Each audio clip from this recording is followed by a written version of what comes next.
Okay, wow. Welcome to Wayne's crazy world of maintaining the reef tanks and the banks at Pisces. So we are now at bank 4.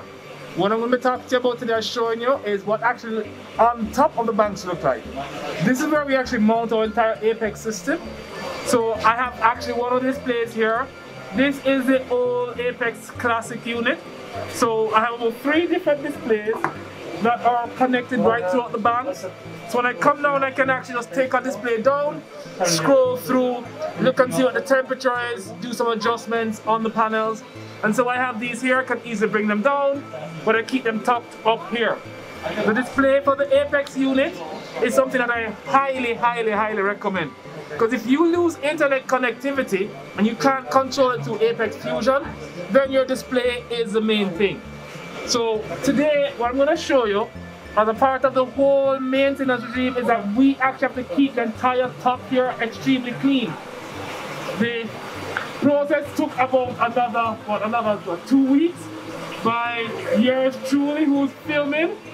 Took us quite a bit of time with the shop vac, dusting and keeping all the equipment clean up here. That's also important because these are electrical units. So anything that's going to be developing dust, you want to always keep that clean. So you see the top, we work on the bottom, and we go all the way up to the top too. So this is the Apex Classic unit, which is now completely online monitoring the tanks. You notice that all our plugs have also been labeled. So if anyone who comes up here will be able to just look and see what controls what, and be able to just literally, if they had to, without knowing what the Apex is doing, just plug it out, and you know you're plugging out the right thing. So it's a lot of work keeping all this together, but this is the Apex unit.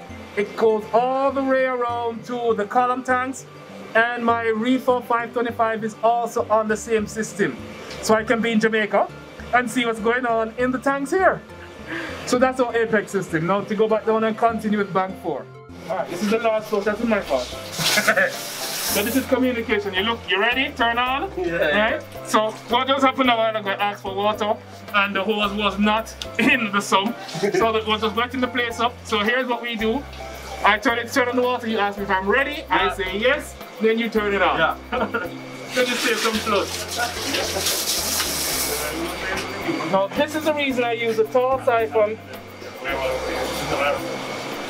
So I gave myself too short of a hole, but I'll do it anyway. Same thing starting.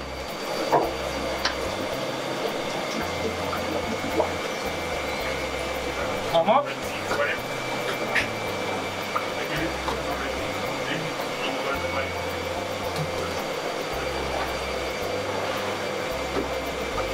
Okay, started flowing.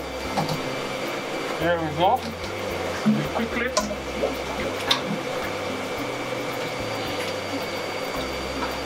And every now and then, and that's what I like to show it. Didn't miss, get it. So I'll do it again.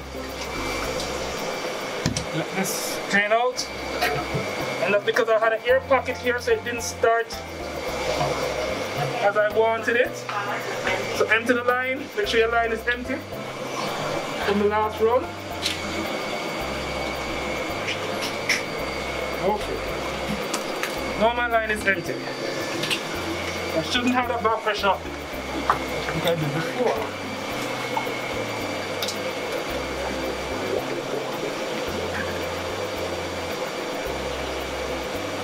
Here we go.